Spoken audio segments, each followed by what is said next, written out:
ஒரு திருப்தியான வாழ்க்கை. வாசிப்போம் சங்கீதம் 147:14. அவர் உன் எல்லைகளை சமாதானம் உள்ளவைகளாக்கி உச்சிதமான கோதுமையினால் உன்னை திருப்தியாக்குகிறார். எல்லாம் சொல்லுங்க, கோதுமைனா திருப்தி. திருப்தியற்ற ஒரு வாழ்க்கை இதுவரைக்கும் வாழ்ந்திருக்கலாம். கர்த்தர் சொல்றார், இந்த யுகத்தில் உன் தரிசனம், உன் ஏக்கம், உன் விருப்பம், உன் ஆசை, உன் கற்பனை எல்லாவற்றையும் நான் திருப்தியாக்குகிற ஒரு வாழ்க்கைக்குள் உன்னை கொண்டு வந்திருக்கிறேன். கரங்களை தட்டி திருப்தியாக்கி நடத்திடுவார். எல்லாம் சொல்லுங்க, ஆமென் ஆமென். கோதுமை தரனானா திருப்தி. திருப்தினா அதான் உன்னத பாட்டில் சொல்றாரு, உன்னுடைய வயிறு கோதுமை அம்பாரம் போல் இருக்கிறது அப்படின்னா அது ஒரு ஷேப், நீங்க நினைக்கிற மாதிரி இல்லை. அந்த வயிறுன்ற வாட் இஸ் சாட்டிஸ்ஃபேக்ஷன், திருப்தி. எத்தனையோ ஏக்கத்தோட நீங்க நுழைஞ்சிருக்கலாம், சில கனவுகள் உங்களுக்கு இருக்கலாம். தேவன் இதெல்லாம் என் வாழ்க்கையில செய்யணும்னு நினைக்கிறேன். எவ்வளவு பெரிய கனவு வச்சுக்க, நான் அதை திருப்தியாக்குற தேவன். ஏனென்றால் இந்த தேசம், இந்த யுகம் கோதுமையும் வார்கோதுமையும் விளைகிற யுகம். கரங்களை தட்டி கர்த்தரை சொல்லுவோம். அடுத்து அது திராட்சை செடிகளும் உள்ள தேசம். அது திராட்சை செடி இருக்கிறது யுகம். கைத்தட்டுங்க ஒருவருக்கு. ஆமென். வாட் இஸ் meant by திராட்சை செடி? திராட்சை செடி என்பதும் திராட்சை பழம் என்பதும் ஒன்று நீங்கள் புரிஞ்சுக்கணும். இட் சிக்னிஃபைஸ் ஜாய்ஃபுல்னஸ், சந்தோஷம், மனமகிழ்ச்சி. பைபிளில் எங்கெல்லாம் திராட்சை ரசம் வருதோ அதெல்லாம் மனமகிழ்ச்சிக்கு அடையாளம். நீங்கள் நினைக்கிற மாதிரி ஆன்மீக வாழ்க்கை அழுது வடிகிற வாழ்க்கை அல்ல, அது ஆனந்த களிப்போடு தேவனை துதிக்கிற ஒரு வாழ்க்கை. இயேசு சொல்லும்போது, நானே கள்ளி செடி, என்னோடு இணைந்திருக்கிறவன் ஒல்லி செடியா இருப்பான் அப்படின்னாரா? அவர் சொன்னார், நான் திராட்சை செடினார். திராட்சை செடினா ஹலோ, எதுல இருந்து எடுக்கிறாங்க வைன்? வைன் எதுல இருந்து எடுக்கிறாங்க? வைனை சாப்பிட்டோன்னு என்ன பண்றீங்க? அப்ப இது எங்க இருந்து வருது? திராட்சை செடி. அந்த திராட்சை பழம், கிறிஸ்தவ வாழ்க்கை என்பது திராட்சை பழத்தினாலே, ஆமா, அந்த சந்தோஷத்தினாலே மதிமயங்கி வாழ்கிற வாழ்க்கை.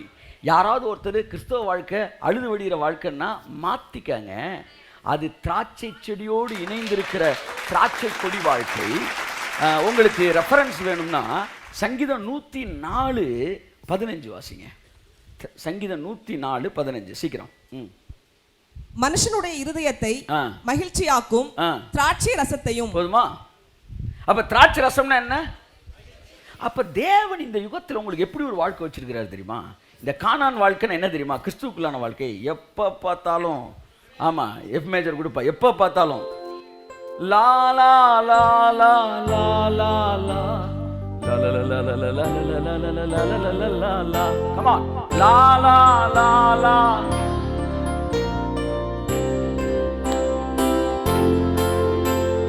மனமகிழ்ச்சி நல்ல மருந்துங்க, நம்ம நல்ல டாக்டர் சொன்ன மருந்துங்க. மனமகிழ்ச்சி நல்ல மருந்துங்க, நம்ம நல்ல டாக்டர். எந்த மருந்திலும் தீராத நோய்கள் இந்த மருந்தில நிச்சயம் தீருங்க. Come on. ஆமென். இந்த மருந்துல நிச்சயம் தீருங்க. பைபிள் சொல்லுதா இல்லையா? A merry heart is good medicine. கர்த்தர் சொன்னார், உன்னை சந்தோஷப்படுத்துவேன், உன் வாயை நகைக்க பண்ணுவேன், நான் சிரிக்கவே மாட்டேன். பார்த்துருவோம். கர்த்தர் சொல்றார், நீ என் பேர் என்ன தெரியுமா?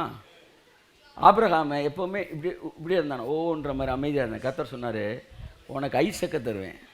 உன் ஈசாக்குன்னா என்னது? சிரிப்பு.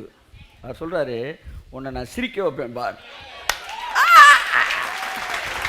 எந்த விஷயத்தை நினைத்து நீங்கள் அழுது கொண்டு இருக்கிறீர்களோ, கர்த்தர் சொல்றாரு, அந்த விஷயத்தில் நான் சிரிக்க வைப்பேன். நம்முடைய தேவன் யார் சொல்லுங்க? என்னை சிரிக்க வை. கையத்தட்டு. ஏதோ சிரிக்க வைக்கிறதுனா 2 ஜோக்கு சொல்லி சிரிக்க வைக்கிறது இல்லை சார். சிரிக்க வைக்கிறதுனா 90 வயசு கிழவி குழந்தையே இல்லைன்னு நினைச்சுக்கிட்டு இருக்கும்போது அவ கையில குழந்தைய கொடுத்து இருதயம் அதிசயப்பட்டு பூரிக்கின்ற மாதிரி அப்படியே உங்களுக்கு ஒரு ஆபரேஷன் இருக்கு நீங்க நினைச்சுக்கிட்டு இருப்பீங்க. கர்த்தர் அது இல்லை அப்படின்னு டாக்டர்ஸே சொல்ல வச்சு உங்களை சிரிக்க வைப்பாரு. அல்லது இது எப்படி நடக்க போகுதுன்னு நினைக்கும் போது நீங்க எதிர்பாராத விதத்தில் தேவன் அதை நடப்பித்து உங்களை சிரிக்க வைப்பார். இந்த வருஷத்துல உங்களுடைய ஒவ்வொருவருடைய முகத்தையும் தேவன் சிரிப்பாக சிரிக்க வைப்பார், புன்னகிக்க பண்ணுவார். ஏன்னா அவர் பேரே திராட்சை செடி. அதை நம்மளை பார்த்து சொல்லும்போது கூட அவர் உன்னை நற்குல திராட்சை செடியாக உருவாக்குறேன்.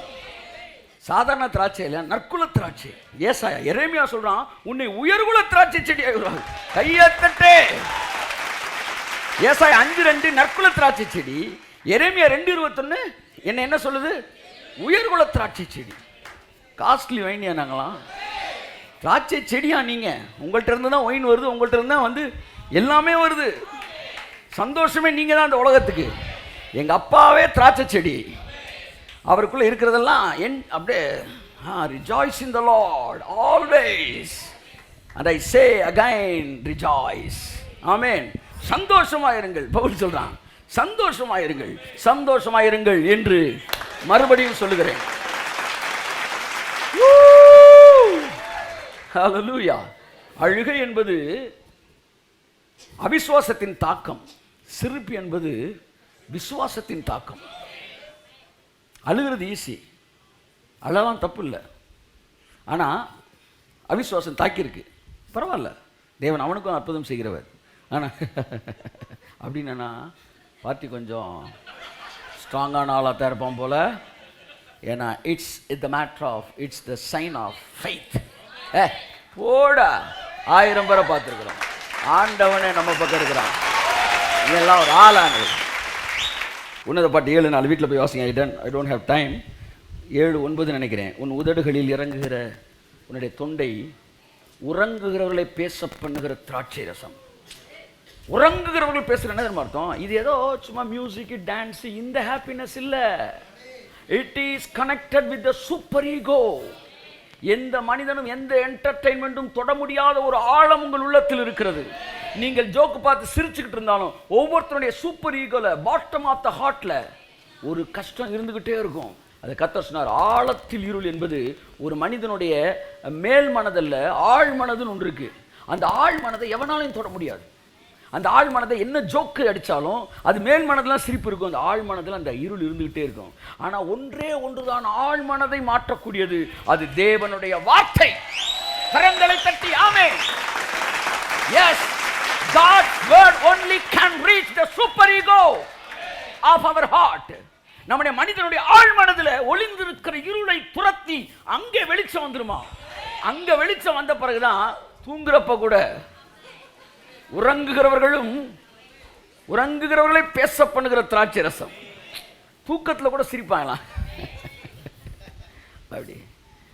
அப்படின்னா என்ன அர்த்தம்னா உங்க உங்க உங்க உங்க உள்ளத்துல எந்த ஓரத்துலையும் கவலையே இருக்காது. ஏன்னா ஆழ் மனது வரைக்கும் சந்தோஷம், எல்லாம் நல்லா நடக்கும், எல்லாம் சரியா நடக்கும். ஆமென் ஆமென் ஆமென் ஆமென். பேதுருவை ஜெயிலில் போட்டிருக்கிறாங்க, நாளை காலையில் கழுத்தை வெட்ட போகிறாங்க. ஆமென். தூங்கிட்டு இருக்கும்போது, சின்ன பிள்ளைலாம் தூங்கிட்டு இருக்கும்போது அப்படின்றாங்க, என்னடாண்ணா பால் குடிக்கிறோம்னு நினச்சிட்டு அப்படின்றாங்க. அப்படியே அந்த மாதிரி அவன் பாட்டு சிரிச்சுக்கிட்டே இருக்கான் அப்படின்றான். என்னப்பா உனக்கு பயமே இல்லையா? அது எதுக்கு பயம்? இல்லை நாளைக்கு காலையில் செத்துரு. நான் எப்படி சாக முடியும்?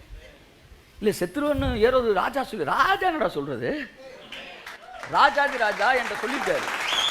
என்ன சொல்லியிருக்கிறாரு? உன் இளம் வயதிலே உன் அறையை நீயே கட்டிக்கொண்டு உனக்கு இஷ்டமான இடத்தில் நீ நடந்து திரிந்தாய்.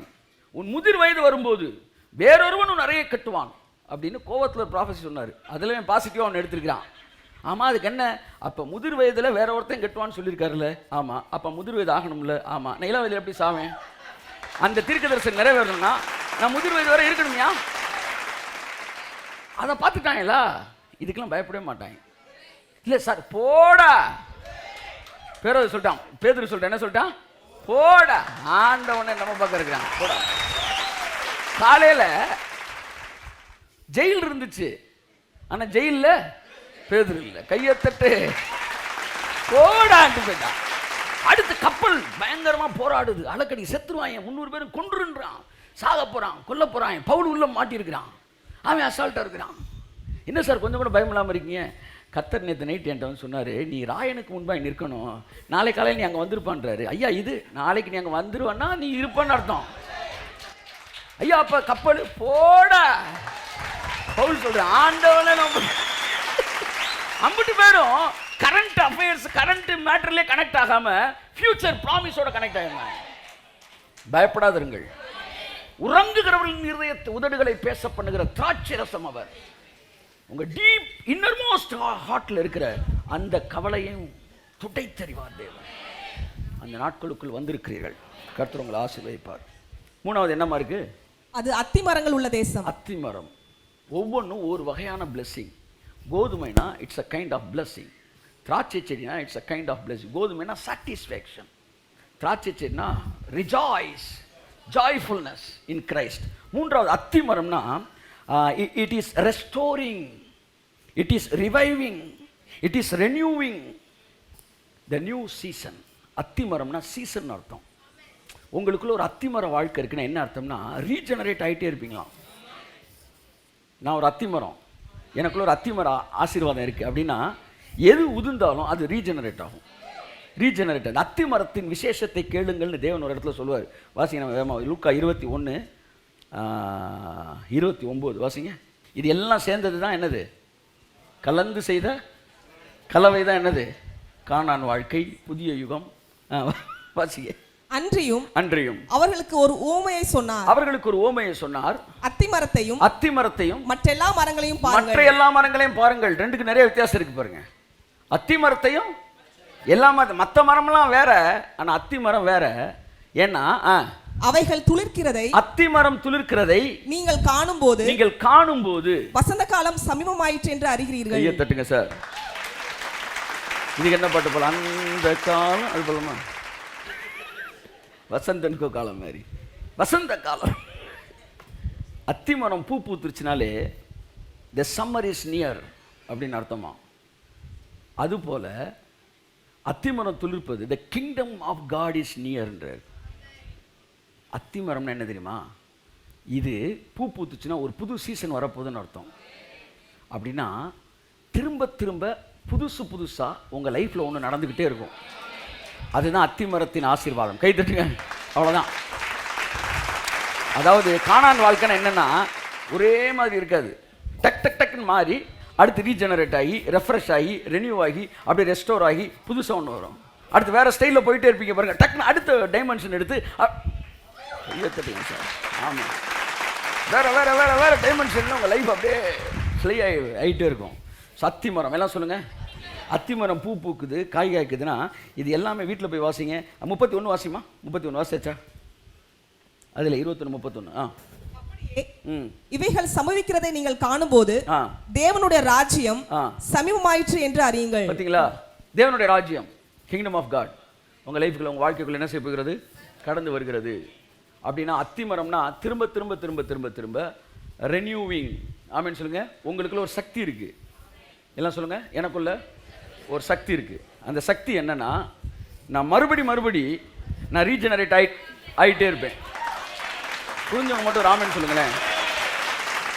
உங்க லைஃபுக்கு புது சீசனை கொடுக்கும். எசேக்கியான்னு ஒரு ராஜா இருந்தான். அவனுக்கு வந்து கேன்சர் வந்துருச்சு. அவனை செத்துருவன்னு சொல்லிட்டாங்க. அந்த காலத்தில் இப்பயே மருந்து இல்லை, அப்போவே மருந்து இப்போவே இல்லை, அப்பவும் இல்லை. அப்போ அந்த ராஜா சாக போகிறான். முடிஞ்சு போச்சு வாழ்க்கை. பாருங்கள், அத்திமரம் வந்து திரும்ப ரெனியூ பண்ணி விடும், லைஃப்பை கூட்டி விடும். உடனே ஏசாயிட்ட சொல்கிறாரு, அவனை போய் பிழைப்பான்னு சொல்கிறான்றாரு. உடனே அவன் சொல்கிறான், உனக்கு கேன்சர் இருக்குது, ஆனாலும் நீ பிழைச்சிருவ சொல்லிட்டு எங்கேயா இருக்குன்னொன்னே அவன் சொல்கிறான், இந்த இடத்துல எனக்கு பிரச்சனை இருக்குன்னு. உடனே அத்திப்பழ அடையை கொண்டு வந்து மேலே 10 போடுறான்றான். சார் அத்திமரம் அத்தினா ரீஜெனரேஷன், ரெஸ்டோரிங். நான் சொல்கிறேன், இந்த வருஷம் உங்களுடைய ஹெல்த்தை, உங்கள் மினிஸ்ட்ரியை, உங்கள் வாழ்க்கையை தேவன் ரெஸ்டோர் பண்ணுவார். கானான் தேசம் என்பது அத்தி மரங்கள் உள்ள வாழ்க்கை. 2 பேரும் எந்திரிச்சு ஆமென் சொல்றீங்க. உடனே எல்லாம் எந்திரிக்க கூடாது. இடையில நீங்களா எந்திரிச்சுக்கிட்டே இருக்கணும். ஆமென். ரெஸ்டோரிங் லைஃப் வேற மாதிரி டைமென்ஷன். எதெல்லாம் இழந்தாலும் அது தனக்குத்தானே மறுபடியும் உருவாக்கி கொள்ளக்கூடிய ஒரு சக்தியை தேவன் நமக்குள் கொடுத்திருக்கிறார். கரங்களை தட்டி கர்த்தருக்கு நன்றி சொல்லு. எத்தனை சப்போர்ட்டர்ஸ் என் வாழ்க்கையில் கடந்த நாட்கள் நான் பார்த்துருக்கிறேன். எத்தனை பேர் டேமேஜ் ஆகிருக்கிறாங்க தெரியுமா? மாம்சத்தில் வீக்காக இருக்கிறவங்கெல்லாம் ஈஸியாக டேமேஜ் பண்ணுவாங்க. அப்போ டேமேஜ் ஆனோடனே டவக்குன்னு கை போய் கால் போய் இருக்கிறோமா, திரும்ப சட் சட் சட் சட் அப்படின்னு இதாகி திரும்ப டாக்டர் அப்படின்ட்டு திரும்ப அங்கே எங்கேயாச்சும் டேமேஜ் ஆகும்போது திரும்ப ரீஜெனரேட் ஆகும். ஏன்னா உங்களுக்குள்ள ஒரு சக்தி இருக்குது.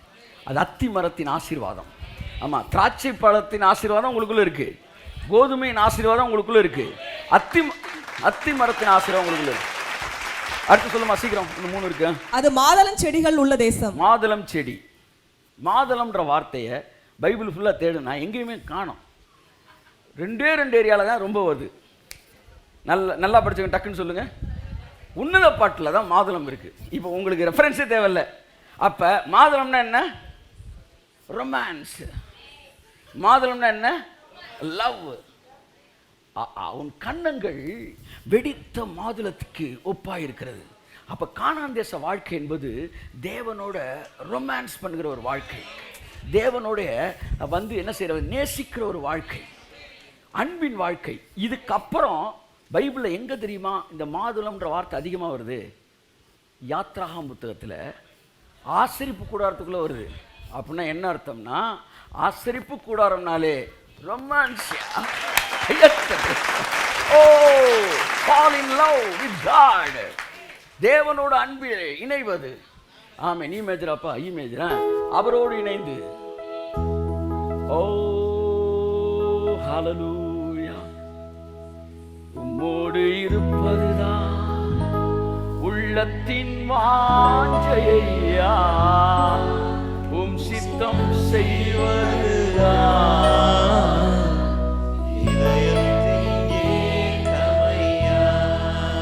கானான் வாழ்க்கைனா திருப்தியான வாழ்க்கை. கானான் வாழ்க்கைனா மகிழ்ச்சியான வாழ்க்கை. கானான் வாழ்க்கைனா ரெஸ்டோரிங் லைஃப். திரும்ப திரும்ப வளர்ந்துக்கிட்டே இருக்கும். சிம்சோன் முடி திரும்ப திரும்ப வளர்ந்துச்சு பாருங்க, அப்படி திரும்ப திரும்ப திரும்ப வளர்ந்துக்கிட்டே இருக்கும்.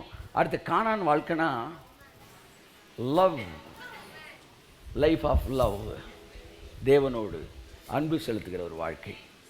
ஸோ எல்லாத்துக்கும் நான் வசனம் சொல்லியிருக்கிறேன். கோதுமை திருப்தி, திராட்சரசம் மனமகிழ்ச்சி, அத்திமரம் வசந்த காலம், மாதுளம் உன்னத பாட்டு 7, 12 நிறையா இருக்குது. ஒரு இடத்துல தான் நேசம்ன்றதை கனெக்ட் பண்ணுறாங்க. மாதுளத்தை வாசிங்க. அதிகாலையிலே திராட்சை தோட்டங்களுக்கு போவோம். திராட்சை தோட்டங்களுக்கு போவோம். திராட்சை கொடி துளிர்த்து அதன் பூ மலர்ந்ததோ என்றும் மாதுளம் செடிகள் பூ பூத்ததோ என்றும். எல்லாம் சொல்லுங்க. மாதுளம் செடிகள், இது எல்லாத்துக்கும் கோடுங்க. இதெல்லாம் கோடு வேர்டு. ஆமா, போய் மாதுளம் செடியை பார்க்கறதுக்கு தோட்டத்துக்கு போகணும். பழமுதிர் சோலைக்கு போனா சூப்பர் மாதுளம் பழம் வச்சிருக்கிறாங்க. It is not just pomegranate, it is the matter of love. எல்லாம் கோடு கோடு. Bible is full of code words. If only Holy Spirit break it or reveal it, you can enjoy the Bible verse by verse. அப்போ போய் அந்த மாதுளஞ்செடியை பார்ப்போம் வாங்க அப்படின்றாங்க. உடனே இவர் சொல்கிறாரு மாதுளஞ்செடியை பார்க்குறேன்னு. அவருக்கு புரியும் மாதுளம்னா என்னன்னு புரியும். அவர் கிளம்பி அப்படியே உள்ள என்ன செய்கிறாரு, வராரு. வாசிங்க. அங்கே என் நேசத்தின் உச்சிதங்களை உமக்கு தருவேன். இந்த வருஷத்துல கர்த்தர் சொன்னார் பாத்தீங்களா? இது வரைக்கும் நேசத்தை நீ பார்த்திருப்ப, ஆனா இந்த வருஷத்துல இருந்து நேசத்தின் உச்சிதங்களை நீ பார்ப்பாய். the costly part, the uppermost part of love, the pinnacle of God's love. உச்சம், அன்பின் உச்சிதங்களை நீங்கள் பார்க்க போகிறீர்கள்.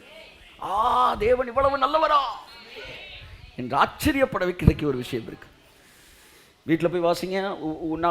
உன்னத பாட்டு 4:13, 6:7, 6:11, 7:12, 8:2. இந்த அத்தனை வசனங்களும் அன்பை பற்றி சொல்லப்பட்டிருக்கிறது. யாத்ராமல் 7 வசனம் சொல்லப்பட்டிருக்கிறது. ஆசரிப்பு கூடாரத்தில் மாதுளையா வைடான்றார். என்ன மாதுளைன்னா ரொமான்ஸ், லவ். ஆமேன் சொல்லுங்க. ஆமேன். அடுத்து என்ன இருக்கான்? அது ஒலிவ மரங்கள் உள்ள தேசம். ஒலிவ மரங்கள் உள்ள தேசம். ஒலிவ மரம் என்ன டக்குன்னு சொல்லுங்க பார்ப்போம். நீ அப்படி கண்ண முடி ஆவியோட இணைஞ்சிருங்க டக்குன்னு சொல்லிடுவார். பைபிளுக்குலாம் போக வேணாம், டக்குன்னு சொல்லிடுவார். அப்புறமேட்டு வசந்து போகலாம். ஒலிவ மரம், உன் பிள்ளைகள் உன் பந்தியை சுற்றிலும் ஒலிவ மர கன்றுகளைப் போல இருப்பார்கள். இந்த ஒலிவ மரம்ன்றது இட் சிக்னிஃபைஸ் ஹெல்த், ஆரோக்கியம். என்ன சொல்றார்? உன் பிள்ளைலாம் நோஞ்சாங்குஞ்சான்லாம் இருக்காது, அம்புட்டு தூக்குடா. சத்துருக்களோடு ஒளிமுக வாசலில் பேசுவாங்க. என்ன என்ன பேசிட்டு இருக்கிறடா? அசுத்தாவிகளோடு சொல்றேன். ஏரியா ரவுடியா மாத்திரக்கூடாது பிள்ளைகள், அதை சொல்ல. ஆமா, அடிதடிக்கு போறது இல்லை. என்ன சொல்ல வரேன்னா, உன் பிள்ளைகள் ஒலிவ மரக்கு, நானோ கர்த்தருடைய ஆலயத்தில் பசுமையான ஒலிவ மரத்தை போல் இருப்பேன், பச்சையான ஒலிவ மரத்தை போல் இருப்பேன். ஒரு பெரிய ஆசீர்வாதங்க இந்த கானான்ல இருக்கு. என்ன தெரியுமா?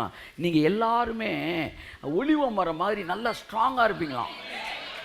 சங்கீதம் 128:3 சீக்கிரம் வாசிங்க. 52:8 ஒரு ஆள் வாசிங்க. ஓசியா 14:6 ஒரு ஆள் வாசிங்க. உன் மனைவி உன் வீட்டோரங்களில் கனிதரும் திராட்சை கொடியை போல இருப்பார். அடுத்து, உன் பிள்ளைகள் உன் பந்தியை சுற்றிலும் ஒலிவ மர கன்றுகளை போல் இருப்பார்கள். உங்க பிள்ளை வீக்கா இருக்காது. உங்க பிள்ளை சும்மா கன் மாதிரி இருக்கணும். ஆமா, வெளியே பார்த்தா மிடுக்கு, உள்ள போனா லொடுக்குன்னு இருக்கக்கூடாது. உள்ள மிடுக்கு.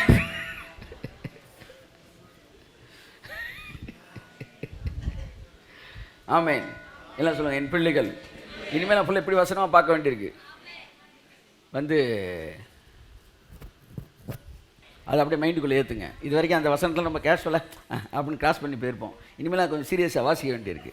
ஏன்னா அடுத்த சந்ததிக்கு. ஆமாம், அப்படியே ரிட்டைர்மெண்ட்டுக்குள்ளே போய் கும்முன்னு லைஃப் என்ன செய்யணும், அத்திமரம் அடுத்தடுத்த டைமென்ஷனுக்கு போயிட்டே இருக்குவா. லைஃப்பில் எல்லாத்தையும் என்ஜாய் பண்ணிடணும். நல்லா வேலை பார்க்குற என்ஜாய் பண்ணணும். நல்ல பேச்சுலர் லைஃப்பை என்ஜாய் பண்ணணும். நல்லா கல்யாணம் பண்ணி ஒய்ஃபோடு இருக்கிற வாழ்க்கையை நல்லா என்ஜாய் பண்ணணும். அடுத்து குழந்தை குட்டியோடு இருக்கிற வாழ்க்கையை நல்லா என்ஜாய் பண்ணணும். ஃபைனலாக வந்து ரிட்டைர்மெண்ட்டை கும்முன்னு என்ஜாய் பண்ணிவிட்டு, ஆமாம், அப்படியே சூப்பர்வைசிங் எல்லாம் க்ளீனாக நடக்குதா, ஓகே, என்ஜாய் பண்ணுங்க சார். Bachelor life. இவன் என்ன செய்கிறான்னா, பேச்சுலர் லைஃப்பில் கல்யாணம் ஆக மாட்டோமா, கல்யாணம் ஆன பிறகு இவனை பேச்சுலர் பார்த்து, என்னப்பா சந்தோஷமாக இருக்கீங்க, எங்களால் ஒன்றுமே பண்ண முடியல. அடுத்து குழந்தை பிறக்காதான், அந்த வாழ்க்கை பார்த்து குழந்தை பிறந்தவொடனே நிம்மதியாகவே தூங்க முடியல, இவங்களாம் நல்லா தூங்குறாங்க. இப்படி எப்போ பார்த்தாலும் குறை உள்ள மனசுலேயே வாழ்ந்துக்கிட்டு இருக்காது. நான் என்ன சொல்கிறேன், எப்போ பார்த்தாலும் ஏன் அப்படி வாழ்ற, இக்கரைக்கு அப்படியே வாழ்கிறனே, எப்போவுமே நீ உன் வாழ்க்கையை என்ஜாய் பண்ண. பவுல் சொல்கிறான், திருமணம் ஆகாதவர்களை குறித்து நான் சொல்லுகிறதாவது, நீங்கள் என்னை போல் இருந்து விட்டால் நலமாக இருக்கும் என்று நான் எண்ணுகிறேன் அப்படின்றான். அப்படின்னா என்ன அர்த்தம்?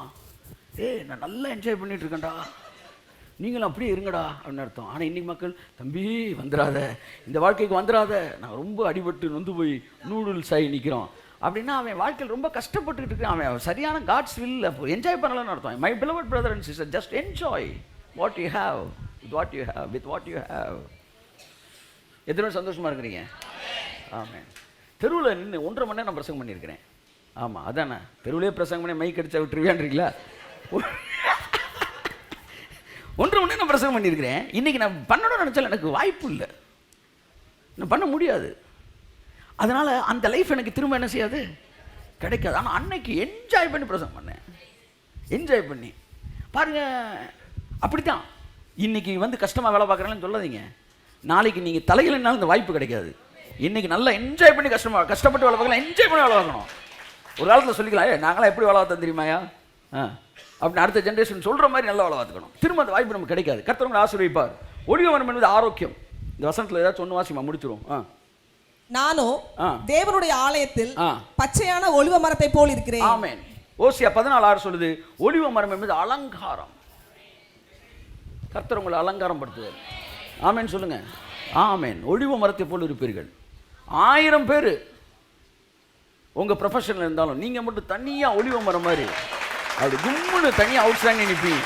100 ஜெராக்ஸ் வந்தாலும் நீங்கள் ஒரிஜினலாக என்ன செய்வீங்க, அது நிற்பி அவுட் ஸ்டாண்டிங். அது ஒலிவ மரம். உங்களுக்கு ஓடுகிற ரத்தம் ஒலிவ மரம். ஆமென் சொல்லுவோம்.